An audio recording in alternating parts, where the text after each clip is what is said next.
트럼프 대통령이 원하는 건 트리플 크라운으로 보인다. 러우 전쟁 종식, 중동 분쟁 해결, 북한과의 비핵화 협상 타결. 이러면 노벨 평화상이거든요. 북한의 완전한 비핵화 아직은 모른다. 다시 미국을 위대하게 그 물음표다. 여러분 안녕하세요. 조한범입니다. 통일연구원 석좌연구위원으로 있고요.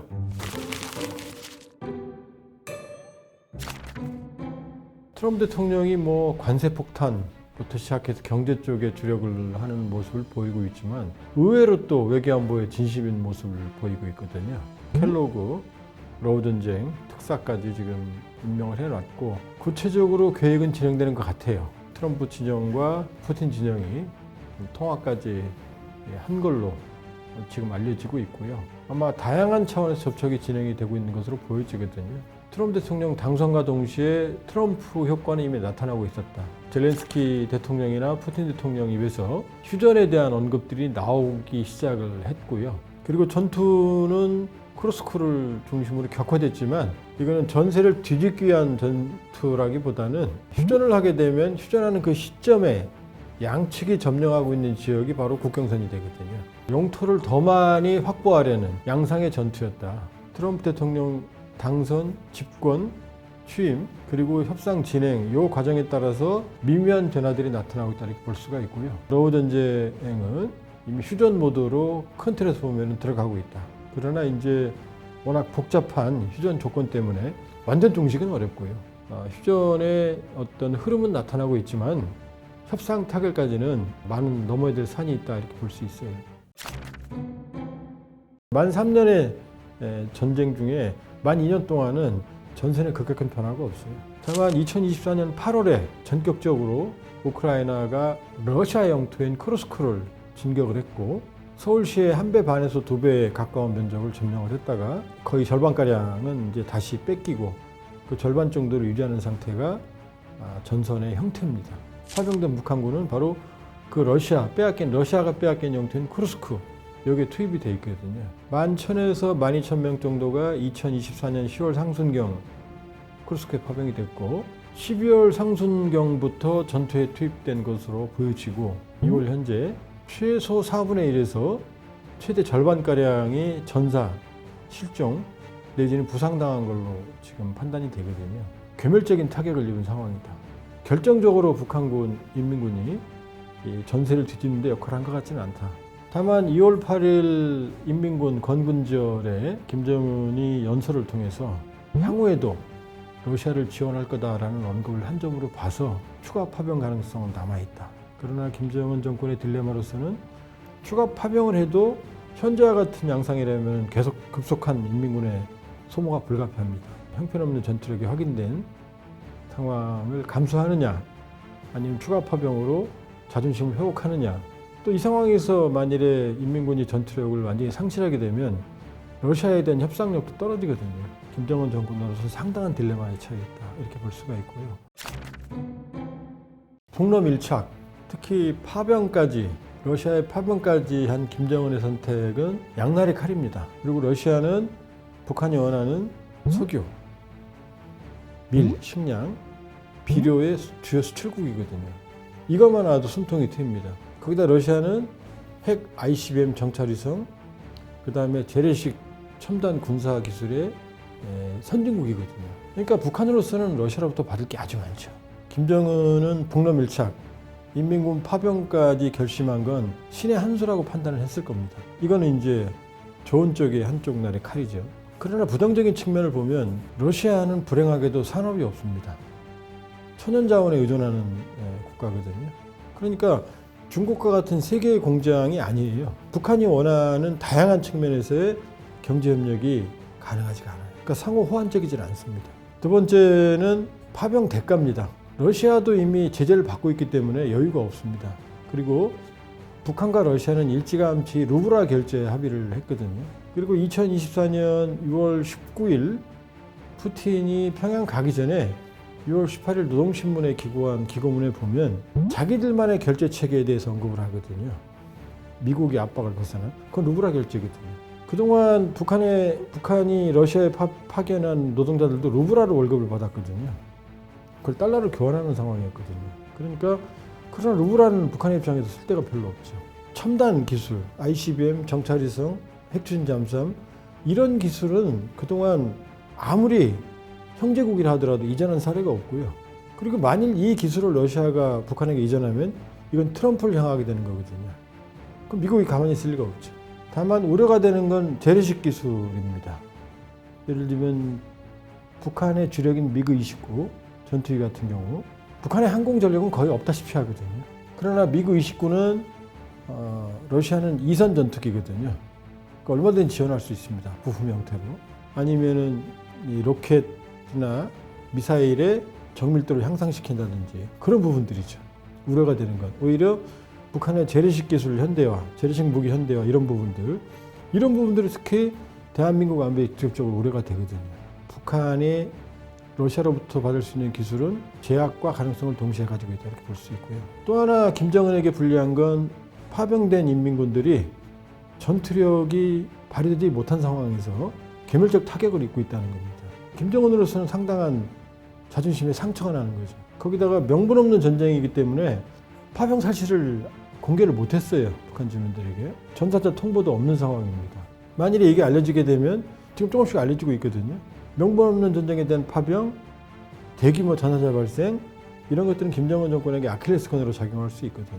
러시아와의 밀착, 특히 북한군 러시아 파병은 양날의 칼이다 이렇게 볼 수 있고요. 현재까지만 본다 그러면은 북한 경제에 대한 별 영향이 없고 원했던 첨단 기술 이전 징후들은 별로 나타나고 있지 않고 괴멸적인 인민군의 타격을 입고 있고 추가 파병의 딜레마가 있고 이렇게 본다 그러면은 러시아와의 밀착, 인민군 파병은 현재까지 2월 현재까지 수준에서는 신의 한 수가 아니라 제가 보기에는 장고 끝에 악수를 작용을 하고 있다. 2025년 중 김정은의 방러 가능성은 매우 높다. 시기는 우선적으로 점쳐지는 시기는 5월 9일 러시아 전승절입니다.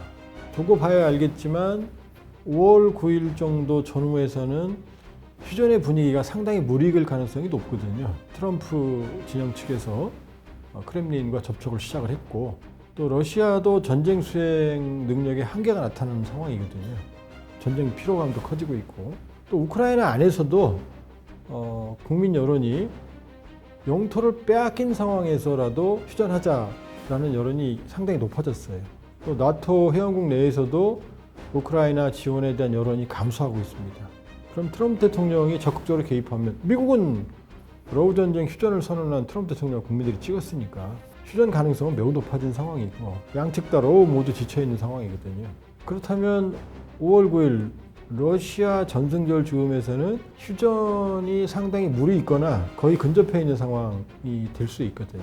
그러면 푸틴 대통령과 김정은 위원장이 둘이 동시에 이 열병식을 사역을 하면 같은 전승 국가의 반열에 설 수 있는 거거든요. 형식적으로는. 김정은 정권으로서는 매우 바람직한 상황인 거거든요. 트럼프 대통령은 의외로 김정은과의 만남에 진심이다. 취임 첫날 주한미군에 전화를 했고 김정은 잘 있느냐라고까지 했거든요. 트럼프 이시바 미일 정상회담 이후에 나온 공동 성명 발표하는 기자회견 자리에서도 김정은과 만나겠다, 접촉하겠다, 김정은과 잘 지내는 건 좋다라는 표현을 했거든요. 김정은과의 어게인 하노이, 어게인 싱가포르 가능성이 매우 높은 상황이고 다만 김정은 입장에서는 이미 하노이 때 실패를 경험했기 때문에 쉽게 나오진 않을 거다. 그러나 미국에 대한 미련은 있다. 왜냐? 러시아와 밀착을 했지만 경제적 효과는 거의 나타나고 있지 않아요. 또 북러 밀착으로 북중 관계가 악화되면서 예를 들면 2024년의 경우에 전년도에 비해서 북중 교역량이 한 5%가량 줄었거든요. 전성기에 비해서 북중 교역은 3분의 1에도 못 미치거든요. 그런 상황에서 또 5%가 또 줄었거든요. 사실은 북미, 미북 관계의 개선 없이는 미래가 없다는 걸 잘 알고 있다. 북한도. 김정은 정권이 미국에 대해서 미련이 있다는 건 어디서 할 수가 있느냐? 바로 최선희입니다. 북한의 외무상 최선희는 북한 외무성에서 정통 미국통이거든요. 그 미국통인 최선희를 하노이 회담의 실패에도 불구하고 지금 상으로 장관으로 승진을 시켜서 최측근으로 지금 활용을 하고 있거든요. 북한의 외무상 중에서 최선희만큼 총애를 받은 사람이 없습니다. 미국 통인 최선희를 보면 김정은의 마음을 알 수 있다. 그러니까 김정은도 나올 생각이 있다. 강하다. 그러나 트럼프 진영이 보다 확실하고 보장된 협상안을 내놓기 전까지는 쉽게 나오지는 않을 거다. 트럼프 대통령이 이제 취임식 날 김정은은 뉴클리어 파워다. 핵을 가졌다는 얘기죠. 그리고 헤그세스 국방부 장관도 뉴클리어 파워다라는 표현을 썼고, 루비오 국무장관은 CVID, 북한의 완전하고 불가역적이고 검증 가능한 비핵화는 환상이다라고 해서 북한의 핵을 사실상 용인하는 스몰딜의 가능성을 언급을 해서 우려를 많이 자아냈죠. 그러나 미일 정상회담, 2월 7일 발표된 미일 정상회담 합의문에 보면, 공동선언문에 보면 북한의 완전한 비핵화에 합의했다. 이 한미일 협력 체계가 중요하다. 이런 식의 이제 스몰딜 가능성을 좀 부정하는 듯한 워딩들이 나왔습니다. 그러니까 뭐 다소 안도할 수 있는 부분이라고 볼 수 있는데, 북한의 완전한 비핵화, CVID형, 그다음에 스몰딜, 이 여부는 아직은 모른다. 북한은 이미 핵을 가진 러시아와 사실상 핵 동맹을 맺은 상황이고, 김정은이 2.8 건군절 연설에서도 핵 능력을 계속 고도화하겠다. 그리고 여러 가지 북한의 반응을 보면, 특히 북한의 외무성 같은 경우는 핵은 협상용이 아니라 실전용이다. 비핵화하지 않겠다는 의지를 분명히 하고 있거든요. 그렇게 본다 그러면은 지금 가능성은 세 가지로 나와 있습니다. 하나는 CVID형 완전한 비핵화. 이건 대한민국이 원하는 거죠. 두 번째는 스몰딜, 핵 동결, 핵군 추적. 북한의 핵 능력을 여기서 막고 미국을 공격하는 능력은 막고 부분적인 비핵화라는 핵군 추적. 이건 스몰딜이죠. 그 다음에 이 두 가지가 모두 어려우니 지지부진하게 기싸움을 하는 이런 현상 유지형 세 가지 가능성. 이 세 가지 가능성이 모두 지금 가능한 시나리오예요. 왜냐하면 빅딜형은 북한이 받기가 어려울 거고, 스몰딜은 북한의 핵을 인정하는 거니까 대한민국이 받기가 어렵습니다. 또 국제사회에 나쁜 선례를 남길 수가 있고, 그러나 이 스몰딜은 북한은 받을 수가 있죠.